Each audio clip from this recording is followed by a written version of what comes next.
একটা প্রশ্ন থাকবে এবং পরিসংখ্যানের এই সৃজনশীল থাকবে 10 নম্বর অথবা 11 নম্বর প্রশ্নে, যেখানে তোমাদের 10 নম্বর রয়েছে। আজকের এই ভিডিওতে আমরা আলোচনা করব পরিসংখ্যানের একটা ইম্পর্টেন্ট বিষয়, মধ্যক, প্রচুরক এবং সংক্ষিপ্ত পদ্ধতিতে গড়। এই তিনটা বিষয় নিয়ে, এই তিনটি বিষয় তোমাদের জন্য খুবই ইম্পর্টেন্ট। এই তিনটা বিষয় তোমাদের মধ্যক এবং প্রচুরক খ নম্বর প্রশ্নে আসতে পারে এবং তোমাদের গড় নির্ণয় এটা আসবে গ নম্বর প্রশ্নে। এই ভিডিওতে আমরা তোমাদেরকে খুবই সহজ পদ্ধতিতে মধ্যক, প্রচুরক এবং গড় কীভাবে নির্ণয় করতে হয় দেখিয়ে দিব। সো এখানে নিম্নে একটি সারণী দেওয়া হলো, একটা সারণী দেওয়া হয়েছে শ্রেণীব্যাপ্তি এবং গণসংখ্যা। একটা প্রশ্ন হচ্ছে সারণী থেকে মধ্যক নির্ণয় করো, সারণী থেকে প্রচুরক নির্ণয় করো এবং সারণী থেকে সংক্ষিপ্ত পদ্ধতিতে গড় নির্ণয় করো। এই তিনটা কীভাবে নির্ণয় করতে হবে সেটা তোমাদেরকে দেখিয়ে দিব। প্রথমে আমরা নির্ণয় করব সারণী থেকে মধ্যক নির্ণয়। মধ্যক নির্ণয়ের জন্য আমাদের জন্য প্রয়োজন হবে তিনটা গড়ের প্রয়োজন হবে। একটা হচ্ছে শ্রেণীব্যাপ্তি, একটা গণসংখ্যা, আর একটা হচ্ছে ক্রমযোজিত গণসংখ্যা। সো যেহেতু মধ্যক নির্ণয় করতে হলে আমাদের এই তিনটি গড়ের প্রয়োজন হবে, তার জন্য আমরা মনে করেন এটা মনে করেন আপনাদের প্রশ্ন 10 নম্বর প্রশ্ন, আর এটা মনে করেন ক। আপনি পরীক্ষায় লিখবেন কীভাবে লিখবেন, 10 নং প্রশ্নের উত্তর ক লেখার পর এখানে লিখবেন মধ্যক নির্ণয়ের সারণী তৈরি করা হলো। এখানে আমরা দেখেছিলাম যে মধ্যক নির্ণয়ের জন্য তিনটা গড়ের প্রয়োজন হচ্ছে, যার কারণে আমরা এখানে 1, 2, 3 এই তিনটা গড় আমরা এখানে লিখলাম। তার মধ্যে থেকে শ্রেণীব্যাপ্তি এবং গণসংখ্যা, শ্রেণীব্যাপ্তি এবং গণসংখ্যা যেটা প্রশ্নের মধ্যে রয়েছে, প্রশ্ন থেকে আমরা সরাসরি শ্রেণীব্যাপ্তি এবং গণসংখ্যা এখানে উঠিয়ে নিব। সো এখানে রয়েছে 41 থেকে 50, 51 থেকে 60, 61 থেকে 70, 71 থেকে 80, 81 থেকে 90, 91 থেকে 100।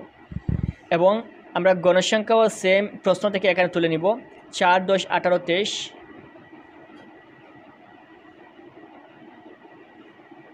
13, 9, 3।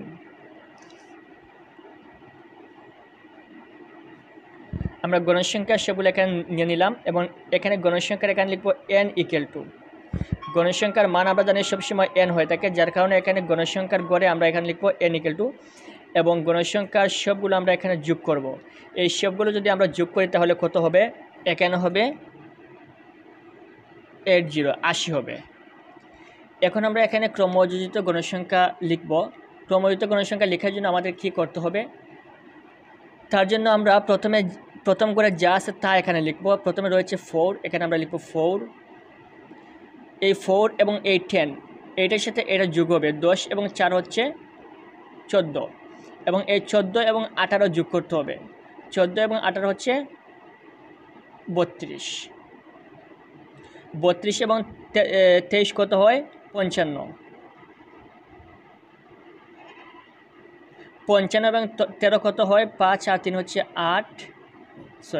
68 এবং 68 আর 9 কত হয়, 6 আর 7, 77 এবং 77 আর এই 3 হচ্ছে 80।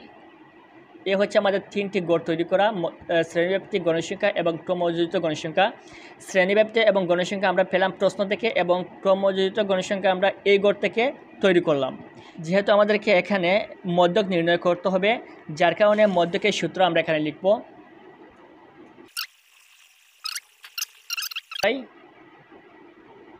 FM এবং ডান পাশে আমরা এখানে একটু মান লিখব। যেমন এখানে দেখেন কি কি প্রতীক রয়েছে, L, n/2, FC, H, FM। L = n/2 = FC = H = এবং FM = এখন আমরা 1, 2, 3, 4, 5 এই 5টার মান আমরা বের করব, এখান থেকে বের করতে হবে। সো তার জন্য আমাদেরকে প্রথমে বের করতে হবে 1 নম্বরে n/2 এর মান, এটা আপনাদেরকে মনে রাখতে হবে। সর্বপ্রথম n/2 এর মান বের করতে হবে। আমরা n/2 এর মান কীভাবে বের করব, এখানে দেখেন n এর মান রয়েছে 80, 80 n এর মান রয়েছে 80। আর এখানে n/2 মানে কি, n এর মানকে 2 দিয়ে ভাগ। যদি আমরা এই n এর 80কে আমরা 2 দিয়ে ভাগ করি তাহলে কত হবে, 40। তাহলে n/2 এর মান হচ্ছে 40। তারপর হচ্ছে L। এখন আমরা L এর মান কীভাবে বের করব, এই n/2 এর মান দেখতে হবে কোন জায়গায় রয়েছে। n/2 এর মান কত বের হলো? 40। এখন দেখতে হবে এখানের মধ্যে কোথায় 40 রয়েছে। যেমন এই ঘরে রয়েছে 4 পর্যন্ত, এখানে 40 থাকার কথা না। এই ঘরে রয়েছে 14 পর্যন্ত, এখানে 4 থাকার কথা না, 40 থাকার কথা না। এখানে 32 পর্যন্ত, 32 পর্যন্ত, এখানে কিন্তু 40 থাকার কথা না। এই ঘরে হচ্ছে 55 পর্যন্ত, তার মানে এই ঘরের ভিতরেই কিন্তু 40 রয়েছে। যার কারণে এই ঘরটা একটু দাগ দিয়ে রাখবা। এই ঘরের নাম হচ্ছে মধ্যক শ্রেণী। এই পুরো ঘরের নাম হচ্ছে মধ্যক শ্রেণী। এই যে মধ্যক শ্রেণী একবারে নিম্নসীমা যে সংখ্যাটি রয়েছে 61, এটাই হচ্ছে এল এর মান। তাহলে আমরা এখানে এল এর মান লিখতে পারি 61। তারপর আমরা বের করব এফসি। এফসি কোনটি? আমাদের এই পুরো গড়টা হচ্ছে মধ্যক শ্রেণী, এবং এই মধ্যক শ্রেণীর উপরের গড়ের যে ক্রমযুক্ত গণসংখ্যা রয়েছে এটা হচ্ছে এফসি। আপনারা এটা লিখবেন না, এটা আমি আপনাদেরকে বোঝানোর জন্য লিখলাম জাস্ট, আপনারা এটা আবার লিখবেন না। এখানে এটা হচ্ছে মধ্যক শ্রেণী এবং এর উপরের গড়ে যে ক্রমযুক্ত গণসংখ্যা এটা হচ্ছে এফসি। তাহলে এফসি কত হচ্ছে? 32। এখন এইচ মানে হচ্ছে পার্থক্য। 31 থেকে 40, 41 থেকে 50 সবগুলোতে পার্থক্য হচ্ছে 10, যার কারণে এখানে আমরা এইচের মান লিখব 10। এখন হচ্ছে এফএম। এফএম এর মান কত হবে? এটা হচ্ছে মধ্যক শ্রেণী। মধ্যক শ্রেণীর মধ্যখানে যে গণসংখ্যাটা রয়েছে এটা হচ্ছে এফএম এর মান। তাহলে এটা হচ্ছে এফএম, মধ্যক শ্রেণীর গণসংখ্যা, এটা হচ্ছে এফএম। তাহলে এফএম কত হলো? 23। তাহলে আমরা এখানে এফএম এর পরিবর্তে লিখতে পারি 23। আশা করি আপনারা এ পর্যন্ত বুঝতে পেরেছেন। এখন আমরা এই সূত্রের মধ্যে এই মানগুলো বসিয়েই আমরা অঙ্ক করব। এখন যদি আমরা এই সূত্রের মধ্যে এই মানগুলো বসাই তাহলে কিন্তু আমাদের অঙ্ক হয়ে যাবে। যেমন এখানে রয়েছে এল, আমরা এল এর পরিবর্তে এল এর মান যদি লিখি 61, তারপর রয়েছে প্লাস, তারপর ব্র্যাকেট n/2, উপরে n এর পরিবর্তে আমরা লিখব n/2 এর পরিবর্তে আমরা লিখব 40, এখানে 40 হবে। এখানে n/2 এর পরিবর্তে আমরা লিখলাম 40, এই 40 মাইনাস লিখলাম মাইনাস, এখানে রয়েছে এফসি। এফসির মানে এখানে কত? 32, আমরা এখানে লিখব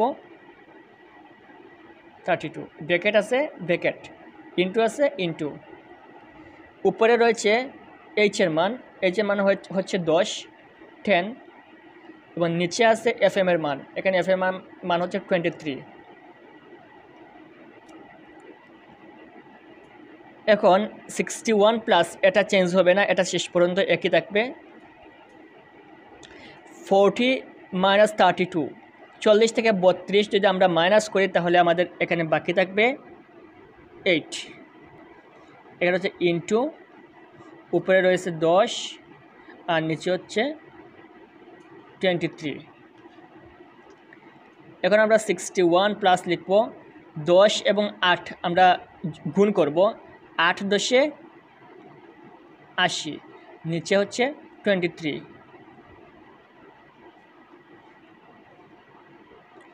এখন এখানে আমরা লিখব 61 প্লাস 80কে যদি আমরা 23 দিয়ে ভাগ করি তাহলে কত হবে?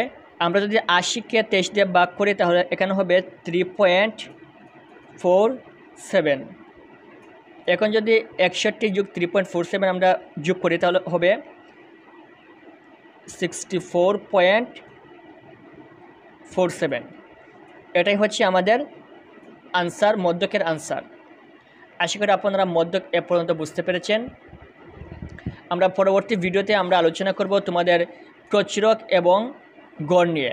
যেহেতু আজকের এই ভিডিওটা মোটামুটি লম্বা হয়ে গেছে, আমরা পরবর্তী ভিডিওতে মধ্যক এবং প্রচুরক নিয়ে আলোচনা করব। তাই যারা চ্যানেলে নতুন রয়েছেন অবশ্যই চ্যানেলটি সাবস্ক্রাইব করে রাখবেন পরবর্তী ভিডিওগুলো পাওয়ার জন্য।